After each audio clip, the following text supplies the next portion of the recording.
Hello students, आज relation part 5 में हम एक्सरसाइज 1B की बात करेंगे, आर एस अग्रवाल की। लास्ट पार्ट 4 में हमने एक्सरसाइज पार्ट 1A का जिक्र किया था और इक्विवेलेंस क्लासेस के बारे में बात की थी। अभी कुछ लोगों की कुछ क्वेरीज भी आई हैं, तो उसके बारे में भी हम बात करेंगे कि क्वेरीज को हम कैसे हैंडल करें। वैसे मैं आपको स्टार्टिंग में बता दूं कि अगर कोई क्वेश्चन आप कर रहे हैं और आपको ये नहीं समझ में आ रहा कि हम उसका रीज़न क्या दें या कैसे दें, तो वहाँ एक एग्जाम्पल भी आप लगा के दे सकते हैं। मतलब कोई नंबर लेट कर लीजिए, जो उस नंबर जो वहाँ पर आपको फिट बिठाना है, और उसके बाद उसको लगा के देखिए और देखिए कि रिलेशन जो है आपका वो बन रहा है या नहीं बन रहा। नहीं बन रहा है तो वहाँ से आप बोल सकते हैं कि रिफ्लेक्सिव नहीं है या सिमेट्रिक नहीं है या ट्रांजिटिव नहीं है। और डायरेक्टली थ्योरी से करना है तो वो तो मैं बताऊंगा ही कैसे करेंगे। फिलहाल हम एक्सरसाइज 1B स्टार्ट कर रहे हैं।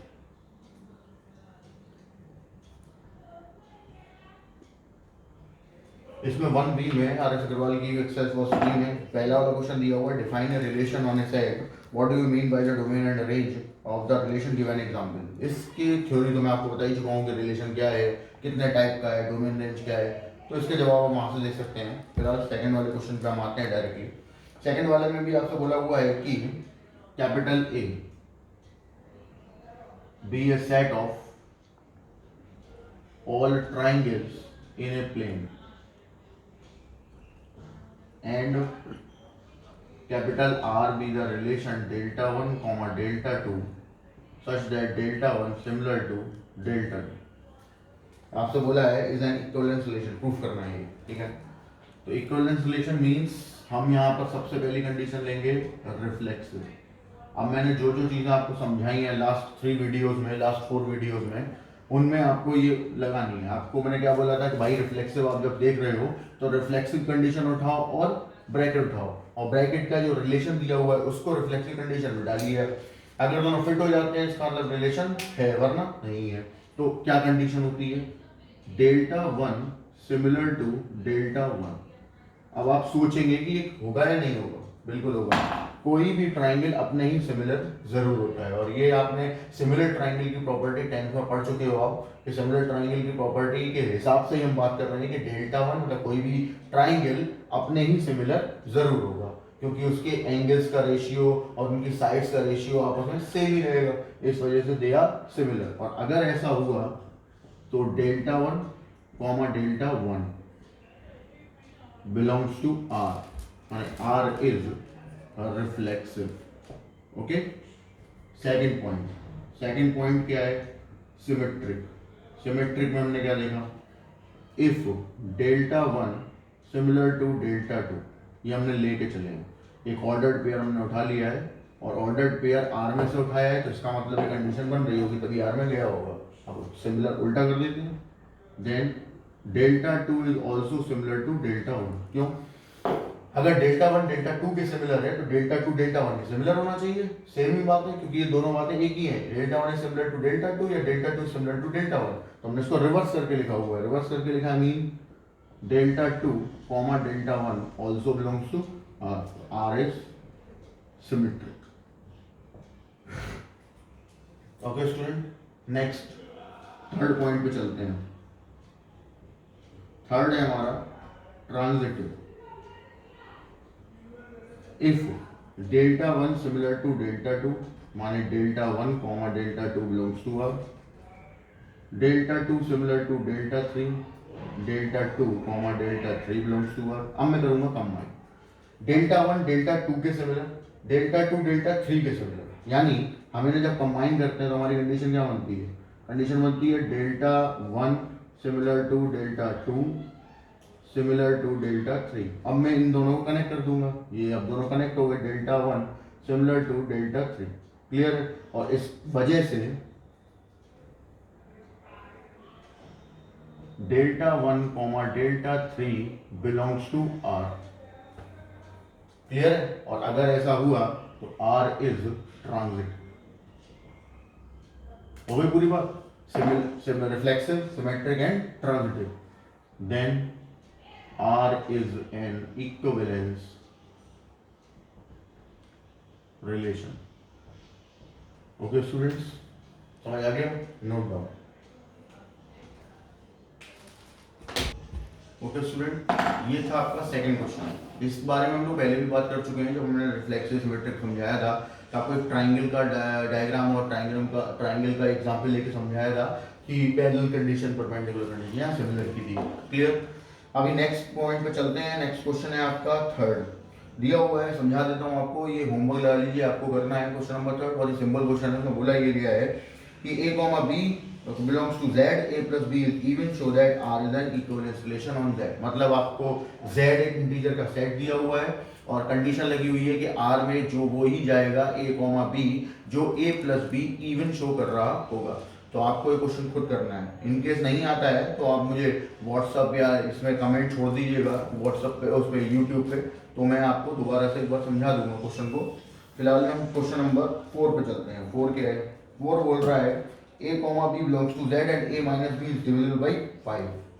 Question number 4, r equal to a comma b such that a minus b is divisible by 5। इस टाइप के कोई एग्जांपल्स की भी हम बात पहले कर चुके हैं। बहुत ही सिंपल क्वेश्चन होगा ये, और इंटीजर्स पे काम करना है, ठीक है? चलिए करते हैं। And a comma b belongs to z। Clear हो गया?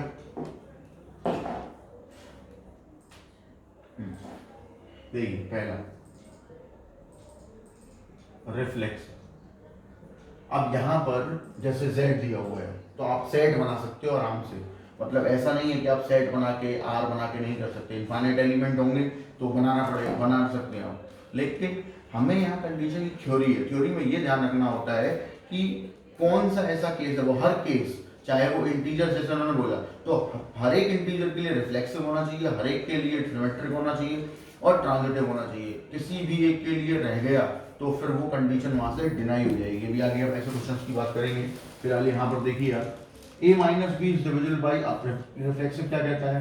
a minus A equal to 0 is divisible by 5। Clear? क्यों? जो मैंने बोला था कि 0 जो है वो एक ऐसा नंबर है जो किसी से भी डिवाइड हो जाएगा।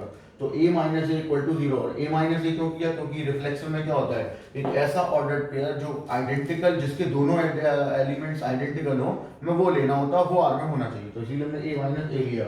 और कंडीशन माइनस को लगी क्योंकि यहाँ a माइनस बी दिया हुआ है। तो a minus equal to 0 divided by 5। और अगर ऐसा हो जाता है तो फिर a comma a belongs to r। अब ऐसे आप बी सी डी ए कुछ भी ले लो, मतलब वो होने से जेड ही चाहिए, मतलब इंटीजर्स के होने चाहिए। अब मैं कहा कि मैं माइनस का 15 लूंगा, माइनस का 15 माइनस का 15, minus minus plus, minus 15 plus 15 0, और 0 इज डिवाइडेड बाय 5। क्लियर है? नेक्स्ट सेकंड पॉइंट है हमारा सिमेट्री। सिमेट्री क्या कहता है कि if a minus B is divisible by 5, इसका मतलब a comma B belongs to r रहा होगा, क्योंकि हम ऑर्डर्ड पेयर उठा r में से ही रहे हैं और r में वो जाएगा ही तब जब a minus B divisible by 5 होगा। Then b minus a is also divisible by 5। अब यहाँ बहुत से लोग कहते हैं कि यार ऐसा कैसे? तो बिल्कुल हो सकता है। a माइनस बी, सपोज आपने दो इंटीजर उठाए, सपोज आपके वो दो इंटीजर हैं, मैं यहां दिखा देता हूं। Let a equal to 3 and b equal to 8। अब हमने a माइनस बी किया, क्या आया? -5। तो यहाँ माइनस से कोई लेना देना नहीं है। आपसे बोला है कि माइनस भी डिविजिबल होना चाहिए, तो बोला नहीं पॉजिटिव होना चाहिए। तो a minus B equal to -5, -5 is also divisible by 5। इसका मतलब है a कॉमा b बिलोंग कर गया। तो फिर b माइनस है 8 minus 3 equal to 5 which is also divisible by 5। तो ये भी जाएगा। यही कॉन्सेप्ट हमने यहाँ लगाया है। अब बहुत से लोग सोच रहे होंगे अरे नहीं, एक काम करते हैं कि हम यहाँ पर a की वैल्यू 1 ले लेते हैं और b की वैल्यू 4 ले लेते हैं। अब तो नहीं कर रहा, तो आपको ले ही नहीं सकते। क्यों? क्योंकि a माइनस बी आप करेंगे या b माइनस ए करेंगे तो 3 आएगा, और 3 5 से डिवाइड होगा नहीं, तो r में जाएगा ही नहीं ना। हमें यहाँ लेना ही वही होता है। मैंने बोला था इंटीजर्स वही जाएंगे, मल्टीप्लाई में करने के बाद वही जाएंगे जो इस कंडीशन को फॉलो कर रहे होंगे। जो कंडीशन को फॉलो नहीं कर रहे होंगे उठा भी नहीं सकते आप। क्लियर हो गया ना? तो इसका मतलब यहाँ हम लिख सकते हैं B comma A belongs to R, R is symmetric. ये एग्जाम्पल में यही छोड़ लिखा रहने दूंगा आपके समझने के लिए, इसको याद रखिएगा, नोट भी कर लीजिएगा। Question number, point number 3, transitive. Transitive क्या बोलता है? If A comma B belongs to R meaning A minus B divisible by 5, equation number 1। A minus B equal to 5R1 को लिखा मैंने, क्योंकि यहाँ पे ये चीज भी समझ लीजिए आप कि जैसे 5 इंटू 1 5, 5 इंटू 2 10, 5 इंटू 3 15, ठीक, एंड सो ऑन। तो जरा एक चीज पे तो ध्यान रखते हैं, जैसे 5 मैंने बोला, 5 को अगर 5 से डिवाइड करते हैं तो रिमेन यहाँ पे जो कोशिएंट होगा वो 1 होगा, यानी कि 5 को 1 में मल्टीप्लाई करने में 5 आएगा। फिर यहाँ पे 10 को हम डिवाइड करते हैं 5 से तो 2 आएगा, 15 को 5 से डिवाइड करते हैं तो 3 आएगा। सिमिलरली हमने ये ले लिया कि क्योंकि a माइनस बी 5 से डिवाइड हो रहा है तो यहाँ पर कुछ ना कुछ तो क्वोशिएंट आना चाहिए, तो हमने वो 5R1 ले लिया है। क्लियर है? Similar and b comma c belongs to r, तो b minus C equal to 5R2, equation number 2 condition हो गई। अब आपको करना क्या है? तीसरी कंडीशन बनानी है, तो सोचना पड़ेगा, ठीक है? सोचते हैं, देखिए, देन इन दोनों को मैं ऐड कर दूंगा, adding equation first and second, दोनों को ऐड कर दिया, तो a minus B plus B minus C equal to 5R1 plus R2। यहाँ अब ये हो सकता है कहीं पे ऐड करना पड़े, हो सकता है कहीं पे मल्टीप्लाई करना पड़े, या हो सकता है डिवाइड करना पड़े, या हो सकता है माइनस करना पड़े, या हमें खुद सोचना पड़ेगा कि क्या कंडीशन है, और वो आप करके देखिए रफ पे एक बार, जिससे कि आपको पता चले कि हम ऐसा क्यों कर रहे हैं। मैं बताता हूँ हम क्यों किया। b से b कैंसिल, a माइनस सी, और इस R1 प्लस R2, क्योंकि ये भी क्वोशिएंट है ये भी क्वोशिएंट है, तो हम मान लेते हैं कि नया क्वोशिएंट बना रहा होगा, R3 मान लीजिए, क्योंकि हैं दोनों नंबर ही, क्वोशिएंट और क्या होते हैं? नंबर होते हैं, और दो नंबर मिलके एक नया नंबर ही बना रहे होंगे। बहरहाल ये ब्रैकेट कुछ भी बना रहे हैं, कुछ भी, एनीथिंग एल्स, लेकिन ये मल्टीपल किसका है? 5 का, और इस वजह से ये पूरा RHS 5 से डिवाइड हो रहा होगा, चाहे कुछ भी हो, R1 प्लस R2, ठीक है? तो इसलिए जब RHS डिवाइड है 5 से, तो फिर LHS भी डिवाइड होना चाहिए। मैंने ऐड क्यों किया था? ऐड इसलिए किया था कि अगर मैं इन दो इसमें से माइनस कर देता हूं तो b और b ऐड हो जाएंगे और a प्लस सी हो जाएगा, जबकि हमें चाहिए a माइनस सी। इस वजह से हमें इसमें से माइनस किया, तो हमारे पास क्या बच गया? a माइनस सी, और वो कैसे डिवाइड हो गया? 5 से। 5 से डिवाइड हो गया, इसका मतलब a comma C belongs to r, और अगर ऐसा है तो r is transitive, R is transitive. तीनों केस बन गए, रिफ्लेक्सिव भी हो गया, सिमेट्रिक भी हो गया, ट्रांजिटिव भी हो गया। अगर तीनों हो गए तो इसका मतलब रिलेशन कैसा हो गया? Equivalence relation. Please note down.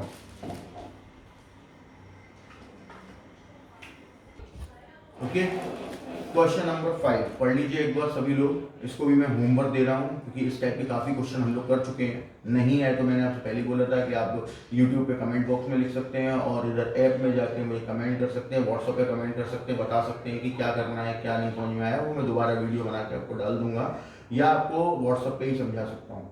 फिलहाल क्वेश्चन नंबर 5 पढ़ लीजिए। बोला गया है, show that the relation R defined on a set capital A 1 2 3 4 5 finite set है। तो इसका मतलब आप एक आर बना लेंगे। कंडीशन क्या दी हुई है कि mod of a minus B is even. आपको करना ये है, वही a का में मल्टीप्लाई करना है, लेकिन ये ध्यान रखते हुए कि a माइनस बी इवन होना चाहिए, और पॉजिटिव ही वैल्यू आएगी क्योंकि मॉडुलस लगा हुआ, तो a माइनस बी इवन होना चाहिए। इवन होगा तो ही ऑर्डर पेयर में जाएगा, और उससे कंडीशन बनने के बाद फिर आपको रिफ्लेक्सिव, सिमेट्रिक एंड ट्रांजिटिव देखना है। देखने के बाद पता चलता है कि तीनों है तो इसका मतलब इक्विवेलेंस रिलेशन होगा, वरना नहीं होगा। तो ये आप करेंगे, छोड़ देता हूं मैं इसको। अब आप क्वेश्चन नंबर आएंगे 7 पे। क्यों 6 क्यों नहीं? इसलिए नहीं क्योंकि 6 जैसा एक ही क्वेश्चन यहाँ दिया हुआ है। मैं आपको अभी अपने स्टूडेंट्स जो हैं उनको पता भी है, मैं ऐप में एक PDF डालूंगा। PDF में क्या होगा कि एक्स्ट्रा क्वेश्चंस होंगे जिनको हम हायर ऑर्डर थिंकिंग बोलते हैं। तो उन क्वेश्चंस में मैं इस टाइप के कम से कम 4 से 5 क्वेश्चन डालूंगा, और एग्जाम के लिए ये क्वेश्चन नंबर 6 है बहुत ज्यादा इंपॉर्टेंट है, तो इसको मैं सबसे एंड में उठाऊंगा एक्सरसाइज के। फिलहाल आप नेक्स्ट क्वेश्चन पे चले, तो क्वेश्चन नंबर 7 पढ़िए। 7th है, let S be the set of real numbers. 7 वाले में let S be the set of real numbers, ठीक, and R be a relation defined on real numbers। R है क्या, आर दिया हुआ है आपको a comma B such that a comma B belongs to S and a equal to plus minus B. इस वैसे तो ये बहुत सिंपल क्वेश्चन है, लेकिन आपको थोड़ा सा ध्यान लगाना पड़ेगा कि क्या कंडीशन है, क्योंकि उन्होंने क्या बोला हुआ है प्लस माइनस, दोनों चीजें एक साथ नहीं है possible. a equal to plus minus B मतलब आइदर प्लस बी और माइनस बी। क्लियर है, दोनों में से कोई भी एक सेटिस्फाई हो जाएगी, हम कंडीशन उठा लेंगे। अगर दोनों में से एक भी सेटिस्फाई नहीं हो रही है तो हम नहीं उठा सकते। ठीक, पहली कंडीशन। रिफ्लेक्सिव, रिफ्लेक्सिव क्या बोल रहा है, a comma a if belongs to R. अब इफ की कंडीशन क्या है कि हमने लेट कर लिया कि a कॉमा ए आर में बिलोंग करेगा, रिलेशन में। कब करेगा, a equal to plus minus a, और बिल्कुल होगा a equal to plus a होगा। मैंने क्या बोला, एक साथ दोनों पॉसिबल नहीं है, या तो प्लस ए या तो माइनस ए। तो आपने प्लस बी, मैंने बोला एक उठाना है कोई, तो आपने देखा कि दोनों में से एक भी कंडीशन फॉलो हो गई, मतलब हम उस कंडीशन को लेके चलेंगे, साथ में लेके चलना है। ठीक है, a इक्वल टू प्लस ए, तो इसका मतलब है a इक्वल टू ए हो गया, और a इक्वल टू ए अगर होगा then a comma A belongs to R, माने r इज रिफ्लेक्सिव। क्लियर है। सेकंड पॉइंट, दोनों में से एक कोई लेना है, हो सकता है दूसरा डिनाई कर जाए तो दूसरा डाल लीजिए, दूसरा भी डिनाई कर जाए तो वो नहीं होगा। ठीक है, if a comma B belongs to R मतलब a equal to plus minus B. ठीक है, अब देखिए a equal to plus minus B लिखा हुआ है, तो अब यहां पर हम दिमाग लगाते हैं, वो क्या है, a equal to plus B. Clear है, नहीं हो सकता। क्यों नहीं हो सकता, क्योंकि a और b दो अलग अलग नंबर हैं, सेम नंबर नहीं है। यहां पर दोनों सेम थे, लेकिन यहां पर दोनों अलग अलग रियल नंबर्स हो। दो रियल नंबर चाहे कैसे भी हो, चाहे वो डेसिमल नंबर्स हो, अंडर रूट्स हो, चाहे वो नंबर्स हो, कोई इंटीजर्स हो, रैशनल इरेशनल कुछ भी, तो वहां हम ये बराबर नहीं कह सकते a बराबर प्लस बी। जैसे मैंने लिया 1,2, तो अब 1 इक्वल टू प्लस 2 ना तो माइनस 2, नहीं होना। लेकिन अगर मैं लेता हूं यहां पर 1 कॉमा माइनस 1, तो 1 equal to plus minus minus 1। अब 1 इक्वल टू अगर मैं प्लस लूंगा तो ये 1 और माइनस 1 आपस में इक्वल नहीं आएंगे, लेकिन अगर मैं माइनस ले लूंगा तो 1 इक्वल टू 1 हो जाएगा। और मैंने क्या बोला था, दोनों में से कोई भी एक केस अगर यहां पर आ जाता है मतलब वो सब कंडीशन सपोर्ट कर गई, दोनों में से एक भी नहीं आता है मतलब डिनाई कर गई। क्लियर है, तो इसका मतलब यहां क्या हो गया, then b comma A also belongs to R, क्योंकि इसे मैं रिवर्स भी लिख सकता हूं।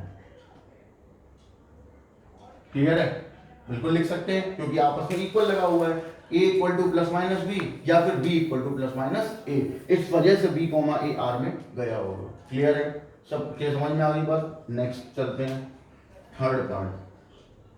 थर्ड पार्ट हमारा क्या कहता है कि भाई ट्रांजिटिव होना चाहिए। चेक करते हैं, if a comma B belongs to R meaning plus minus B, question number 1। If and b comma C belongs to R, b equal to plus minus C, equation number 2।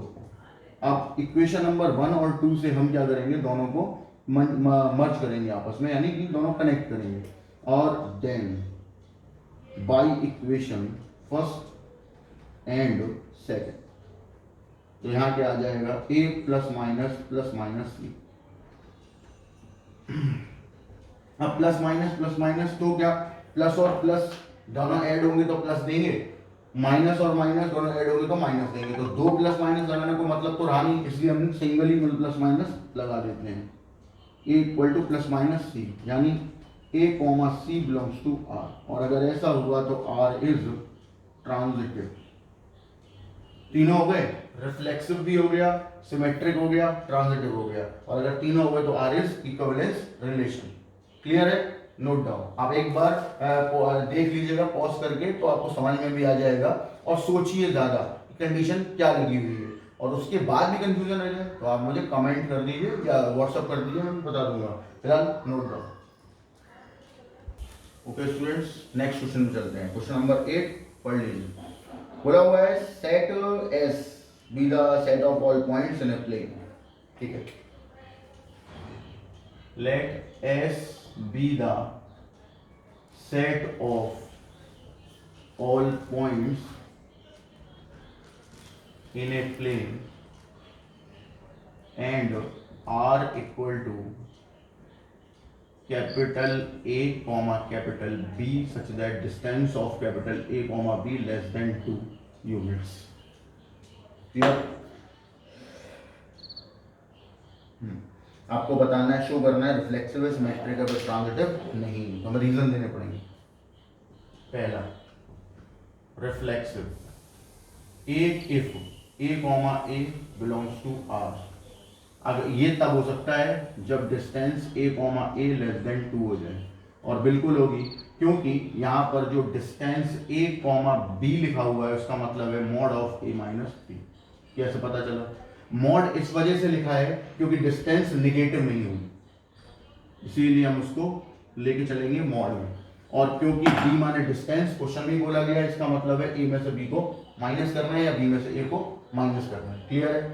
तो यहाँ हो गया ये, इसका मतलब mod of A minus A less than 2, mod of 0 less than 2 which is possible. सही बात है, हमेशा ही होगा। आप A और B कोई भी पॉइंट ले लीजिए, दो कोऑर्डिनेट्स होंगे, आपने दोनों एक में से दूसरा को माइनस किया होगा, तो A में से A माइनस कर रहे हो। अगर A में से A माइनस कर रहे हो मतलब जो पॉइंट यहाँ है वही पॉइंट यहाँ है, और वैल्यू हमेशा 0 आएगी, क्योंकि इसका मतलब आप किसी पॉइंट से दूसरे पॉइंट तक गए ही नहीं गए तो मतलब 0 हो गया, 0 2 से छोटा होता है, इसका मतलब है कि ये रिलेशन रिफ्लेक्सिव होगा। R is reflexive. अब आते हैं हम सेकंड पॉइंट पर। सेकंड पॉइंट क्या है हमारा? सिमेट्रिक। तो if A comma B belongs to R, मतलब फिर ये रहा होगा। क्यों? क्योंकि R में से आपने कोई भी ऑर्डर पेयर उठाया है, वो उठा आप कर भी सकते हैं, कंडीशन ये वाली लगी होगी, यहाँ कंडीशन दी गई है। इसको हम देख लेते हैं भाई क्या है ये। इसका मतलब है ये। अब इसका अगर ये मीनिंग है तो मैं काम करता हूँ, इसमें से माइनस कॉमन ले लेता हूँ। तो -1 मैंने कॉमन ले लिया, B minus A less than 2। Minus mode से बाहर आके पॉजिटिव हो जाएगा, तो B minus A less than 2। अगर A माइनस B का मॉड लेस देन 2 है तो A comma B less than 2 हो गया, मतलब A कॉमा B R में पहुंच गया। और अगर B माइनस A है तो B comma A belongs to R, माने R इज सिमेट्रिक। हो गई बात दूसरी। अब हम आते हैं थर्ड कंडीशन पे। थर्ड कंडीशन है हमारी ट्रांजिटिव। ट्रांजिटिव में क्या था कि भाई if A comma B belongs to R, माने A mod of A minus B less than 2, फिर and B comma C belongs to R, mod of B minus C less than 2। अब मेरे को क्या चाहिए? अब चाहिए मुझे A माइनस C का मैग्नीट्यूड। क्लियर है? तो वो कैसे आएगा? तो हमने लिया A माइनस C का मैग्नीट्यूड, उसमें अपनी तरफ से एक माइनस B एक प्लस B कर दिया, ब्रैकेट सेलेक्ट कर लिए, एक ब्रैकेट ये रहा और एक ब्रैकेट ये रहा। ठीक है? अब हम क्या करेंगे, यहाँ पर कंडीशन दोनों के मैग्नीट्यूड्स को अलग अलग करेंगे। तो जब अलग अलग करेंगे तो कंडीशन बनेगी, लेकिन ध्यान से देखें, बहुत ही इंपॉर्टेंट है। देखिए A minus C equal to A minus B plus B minus C। अब ये जस्ट इक्वल नहीं होता, ठीक है ना, क्योंकि आप A से B जब जा रहे होते हैं तो आप यहाँ A से C जा रहे हैं, और A से C जाते वक्त आपने क्या किया कि डायरेक्ट A से C जाते हुए कंडीशन यहाँ पे क्या ले ली, B के थ्रू जाते हुए। जैसे मान लीजिए एक ये A है और एक ये C, आप A से C पहुंचना चाहते हैं, लेकिन आप A से C डायरेक्ट नहीं गए, आप B होते हुए गए, ऐसे गए, तो ये जो डिस्टेंस होगी वो इस डिस्टेंस से बड़ी होगी। क्लियर है? इसका मतलब है यहाँ पर इक्वल का साइन ना आते हुए क्या आएगा, लेस देन इक्वल। ठीक है? अब जब आ गया तो अब हम कंडीशन, ये जो हमारी इक्वेशन नंबर 2 एंड 3 बनी हुई है, ये यहाँ मर्ज कराइए। तो मैंने आपको बताया था कि जहाँ जो भी कंडीशन जब आप यहाँ लगाएंगे तो यहाँ वही साइन आएगा जो इनइक्वलिटी का जो यहाँ दे रखा होगा। तो क्या कंडीशन है? A minus C less than 2 plus 2। Equality है क्योंकि यहाँ इक्वल नहीं है इन दोनों कंडीशंस में, तो यहाँ आ गया A माइनस C का मैग्नीट्यूड लेस देन 4, और ये सही नहीं है क्योंकि आपकी कंडीशन क्या थी, A minus B less than 2 होना चाहिए, और आया क्या 4। इसका मतलब, और 4 से नीचे आपने कहा कि सही बात तो है, लेस देन 2 और 4 से तो छोटा होगा ही होगा नहीं, क्योंकि a माइनस सी 3 हुआ अगर, ठीक है, तो 4 से तो छोटा हो जाएगा, 2 से छोटा नहीं होगा, लेकिन क्लियर है ना, और वो कंडीशन भी हम डिनाई नहीं कर सकते, क्लियर। इस वजह से a माइनस सी क्या दे रहा है, लेस देन 4, जबकि आना क्या चाहिए था, लेस देन 2। इस वजह से r is not transit.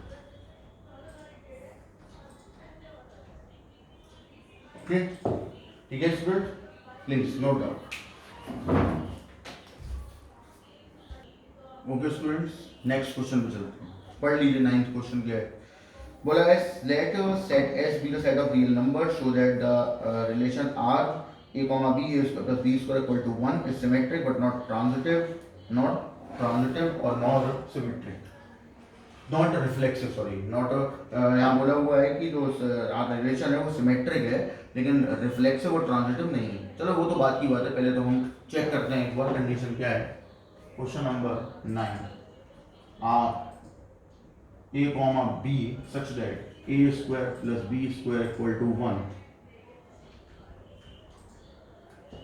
and a comma b belongs to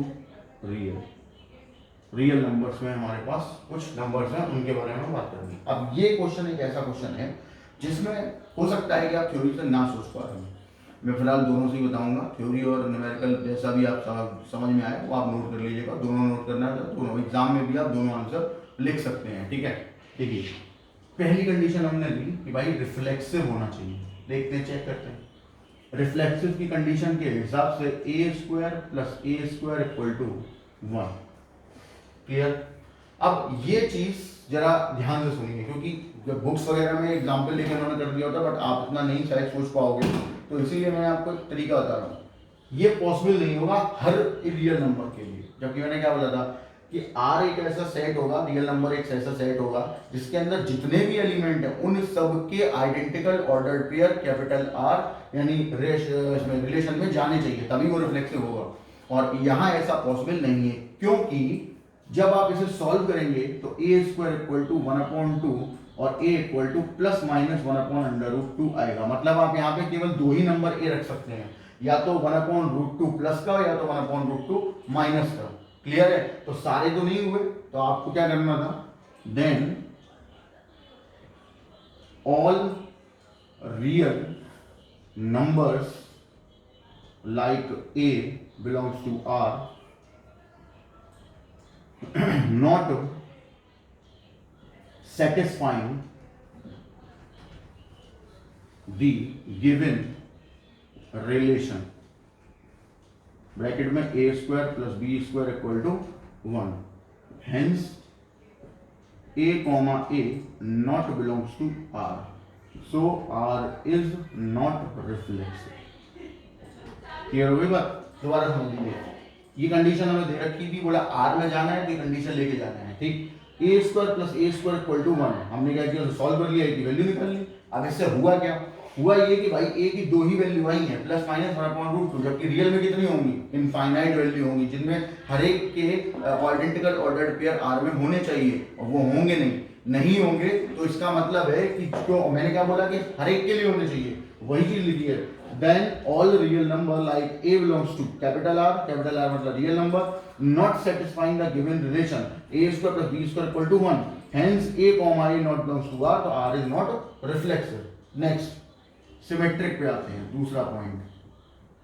symmetric क्या कहता है भाई, a square plus b square equal to 1 if, इसका मतलब a comma b belongs to R, clear है। अब हमने नंबर ही अब वो उठाए हैं जो इस कंडीशन को फॉलो कर रहे होंगे। अब आप यहाँ बहुत सारे स्टूडेंट क्या कंफ्यूज करते हैं, वो क्या करते हैं, वो बोलते हैं कि अभी आपने बोला है कि दो के लिए यूज होगा, तो भाई ये दो अलग अलग नंबर है, ये दो अलग अलग कोई भी नंबर हो सकते हैं जो a square plus b square equal to 1 को प्रूव कर रहे होंगे। और ऐसा एक दो नंबर नहीं होगा कि यहाँ दोनों सेम थे या दो अलग अलग है, ठीक है ना। तो 1 लाने के लिए हमें कंडीशन और भी मिल सकती है, कंडीशन और भी हो सकती है, लेकिन हम बात कर रहे हैं कि ये सिमेट्रिक होगा या नहीं होगा। वो ऑर्डर पेयर जो हमने निकाला होगा वो सिमेट्रिक करेगा या नहीं करेगा, तो बिल्कुल करेगा, क्योंकि b square plus a square बराबर भी 1 ही होगा, क्योंकि a square plus B square equal to 1 है, तो b square plus a square बराबर 1 होगा, क्योंकि मैंने केवल इनके ऑर्डर चेंज किए हैं। इसका मतलब B comma A belongs to R रहेगा, ठीक है। क्लियर हो गई बात। यहाँ पर आप नंबर भी सोच सकते हो कि ए और बी कोई नंबर है, लेकिन वो सोचने की जरूरत ही नहीं है। यहाँ पर ये दो नंबर सेम थे तो हमने उसको सॉल्व कर लिया था, क्योंकि मुझे मालूम था कि ये जो ये आपको इक्वलिटी दी गई है ये हर रियल नंबर के लिए पॉसिबल नहीं है, ठीक है। जबकि यहाँ पे क्या है, यहाँ भी हर एक रियल नंबर के लिए पॉसिबल नहीं है, लेकिन हमें सिर्फ वो ऑर्डर्ड पेयर उठाना है आर में से जो a square plus B square equal to 1 proof कर रहा होगा, वही उठाना है ना। जैसे आपने कहा कि भाई ए इक्वल टू 1/2 और बी इक्वल टू √3/2, ठीक। आपने दोनों वैल्यू यहाँ रखी, 1/4 प्लस 3/4 बराबर क्या आ गया, 1 आ गया। मतलब ये होल्ड हो गया, यानी ये आर में गया होगा। उल्टा कर लो, a equal to b comma a √3/2 और a equal to 1/2, b square plus a square 3/4 plus 1/4 equal to 1 हो गया। इसका मतलब है कि ये भी आर में गया, तो a कॉमा b आप लेके चले तो b कॉमा a आपको मिल गया, तो हो गया ना सिमेट्रिक। और ऐसा सारे ही होंगे, मतलब जो भी उस आर के अंदर आ रहे होंगे सारे ही होंगे। क्लियर है ना। नेक्स्ट चलते हैं ट्रांजिटिव की तरफ। नेक्स्ट और लास्ट ट्रांजिटिव। ट्रांजिटिव क्या कहता है, if A square plus B square equal to 1,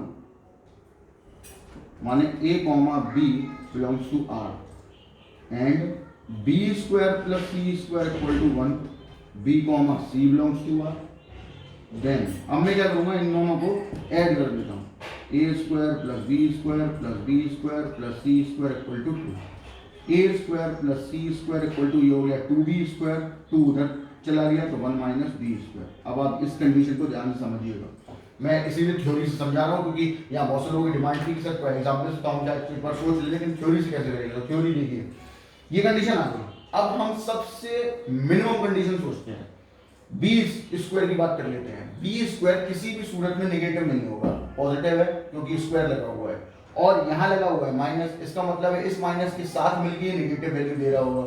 मैं मान के चलता हूँ कि 1 माइनस बी स्क्वायर सपोज 1 भी हो जाए, मतलब बी 0 हो जाए।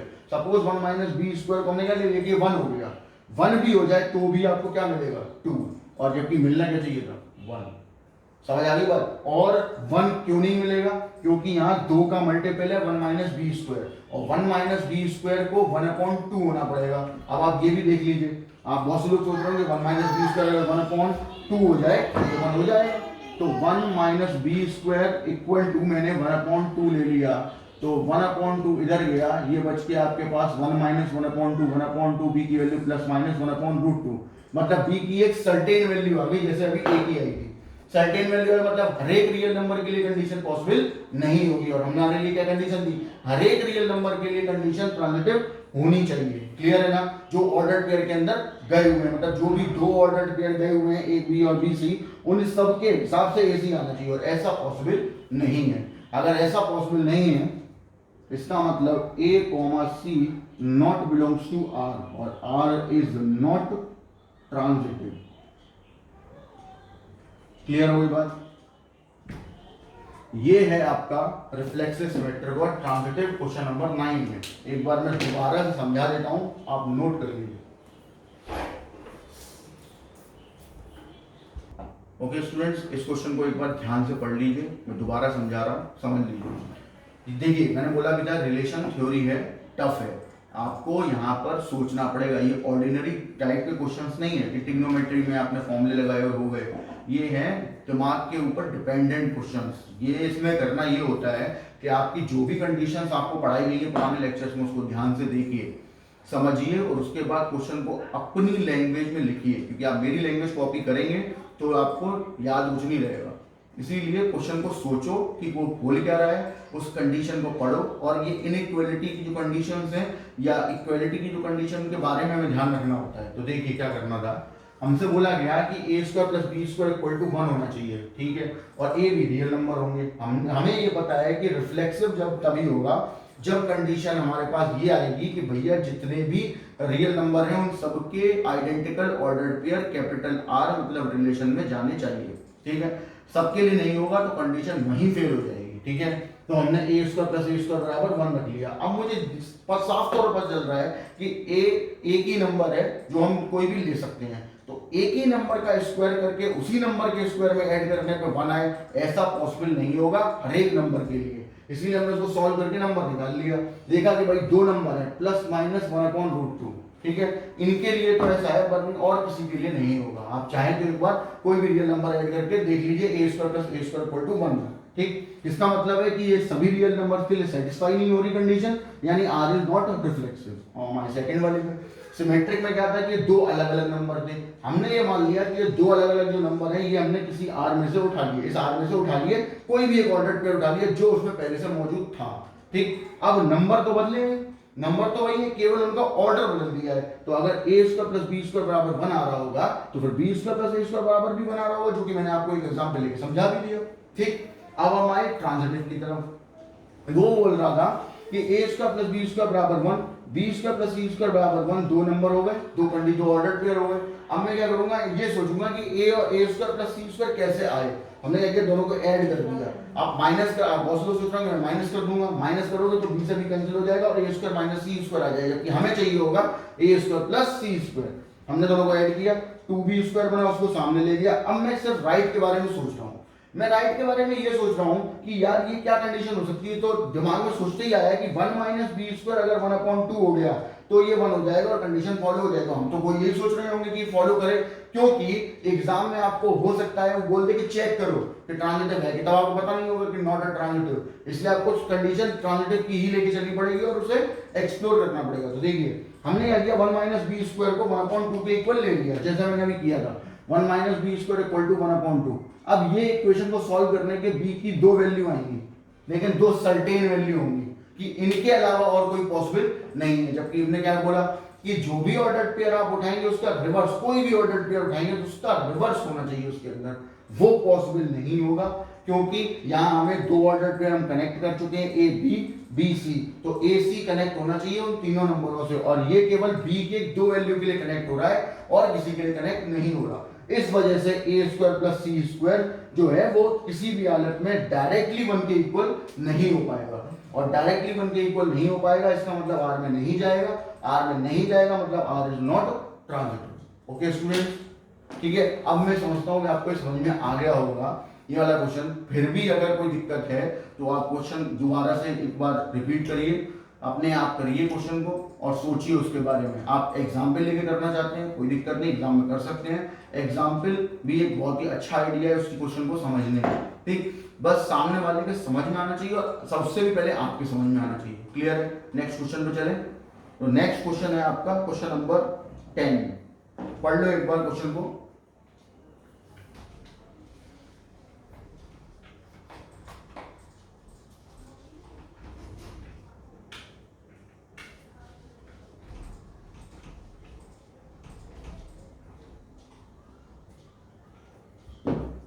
क्वेश्चन नंबर 10 है हमारे पास।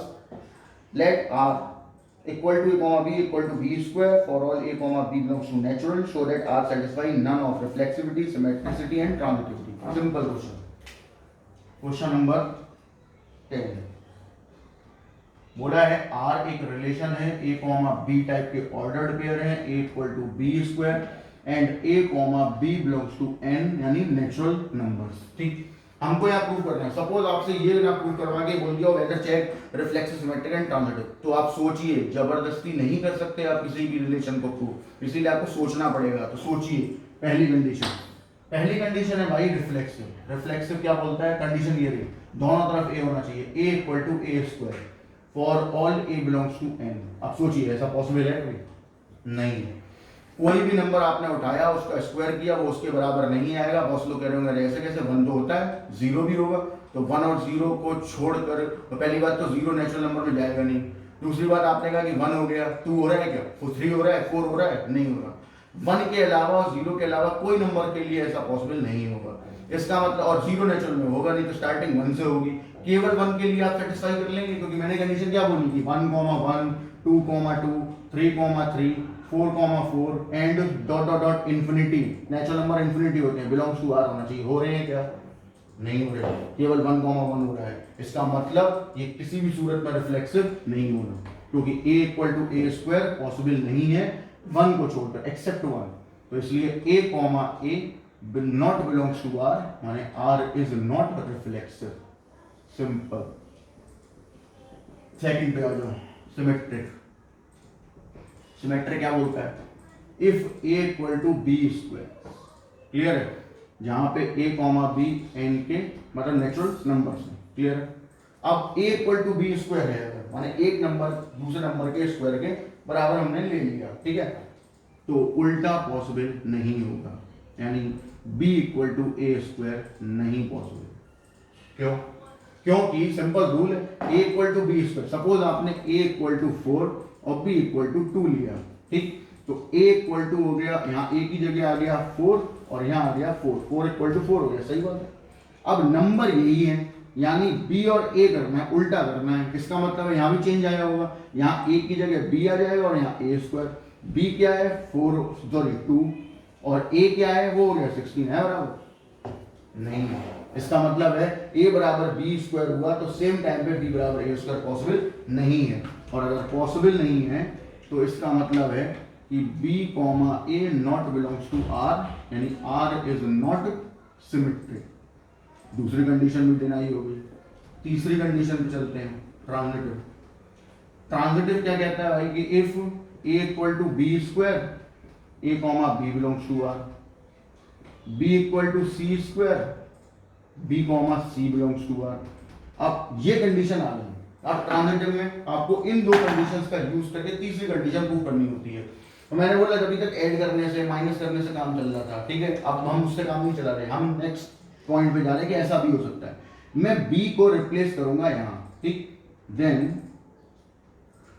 a इक्वल टू b की वैल्यू मैंने यहां रख दी सी स्क्वायर का स्क्वायर, a बराबर क्या आ गया? c की पावर 4, क्लियर है? लेकिन बट होना क्या चाहिए था? a equal to C square. तो they are contradict to each other, क्योंकि आ रहा है c की पावर 4 और आना चाहिए था c स्क्वायर। हो गया कॉन्ट्रडिक्शन। इसका मतलब हुआ then R a comma C not belongs to R, R is not transitive. और यही क्वेश्चन में आपसे बोला गया है कि ना तो रिफ्लेक्सिव होगा, ना तो सिमेट्रिक होगा, ना ही ट्रांजिटिव होगा। क्लियर है? समझ आ गया सभी को? No doubt.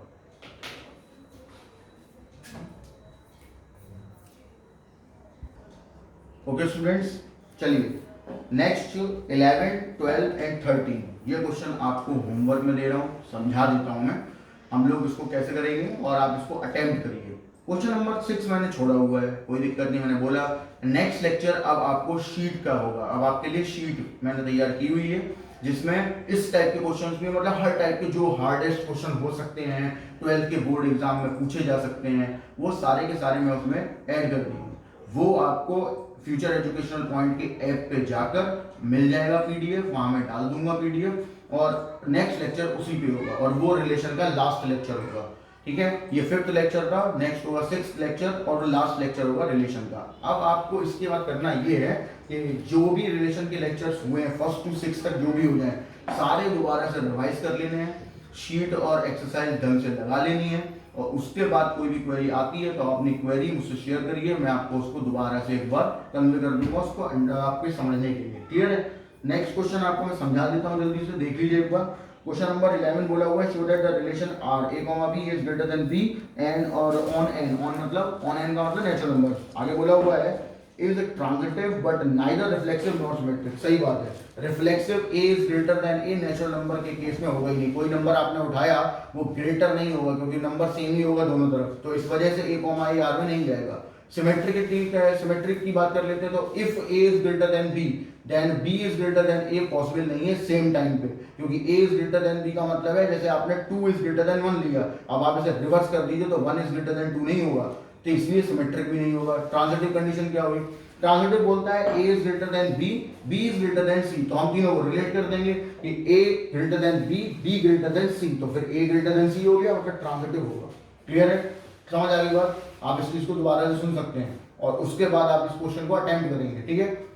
नेक्स्ट क्वेश्चन है क्वेश्चन नंबर 12 में दिया हुआ है 1 2 3 एक सेट है, उसमें 1,1 2,2 3,3 1,2 2,3 आपको एलिमेंट दिए, बोला प्रूफ करिए रिफ्लेक्सिव है बट सिमेट्रिक और ट्रांजिटिव नहीं है। सही बात है, 1 1 2 2 3 3 तीन एलिमेंट ए में है और वो तीनों के आइडेंटिकल ऑर्डर पर यहाँ है, तो इसका अंदर रिफ्लेक्सिव हो गया। फिर हम सिमेट्रिक पे पहुंचे, बोला 1,2 1,2 है, फिर 2,1 कहाँ गया, नहीं है इसमें, इसका मतलब है ये कंडीशन सिमेट्रिक में नहीं जाएगी। सिमिलरली आपने 2,3 देखा तो 3,2 भी नहीं मिलेगा, इसका मतलब सिमेट्रिक नहीं होगा। अब हम पहुंचे ट्रांजिटिव पे। ट्रांजिटिव बोलता है हमसे कि 1,2 हमने उठाया, 2,3 उठाया, तो अब आप कनेक्ट करिए, तो क्या इसके अंदर रह गया 1,3, वो नहीं आ रहा है इसके अंदर, इसका मतलब ट्रांजिटिव भी नहीं है, यानी ये रिफ्लेक्सिव होगा, ना सिमेट्रिक होगा ना ट्रांजिटिव होगा। सिमिलरली क्वेश्चन नंबर 13 पे आते हैं। 13 बोल रहा है कि a इक्वल टू 1 2 3 4, r दिया है 1 1 2 2 3 3 4 4 1 2 1 3 3 2, show that r is reflexive and transitive but not symmetric. ये वाला क्वेश्चन बिल्कुल क्वेश्चन नंबर 11 12 की तरह है 13 वाला, तो सेम तरीके से ही आपको इमेजिन करना है, सोचना है, समझना है और उसके बाद क्वेश्चन करना है। इन केस कोई दिक्कत आती है तो आप पहले लेक्चर फर्स्ट देख लीजिए, जिसमें आपको रिफ्लेक्सिव, सिमेट्रिक और सेकंड रिलेशन में ट्रांजिटिव सिखाया गया है, उसके बाद हम आगे बढ़ेंगे। एक चीज और अभी रह जाती है जो इस एक्सरसाइज में या पीछे की एक्सरसाइज में नहीं थी, इक्विवेलेंस क्लास के ऊपर कोई क्वेश्चन नहीं था। तो अब आप वेट करिए नेक्स्ट लेक्चर का, जिसमें मैं रिलेशन की एक्सरसाइज करा चुका हूं। मैं आपको अब रिलेशन के बारे में आगे कन्वे करना है मुझे, तो आगे के लिए मैं शीट डालूंगा, शीट में वो हर क्वेश्चन होगा जो आर एस अग्रवाल में नहीं दिया गया था। ओके ठीक, चलिए बाय स्टूडेंट्स।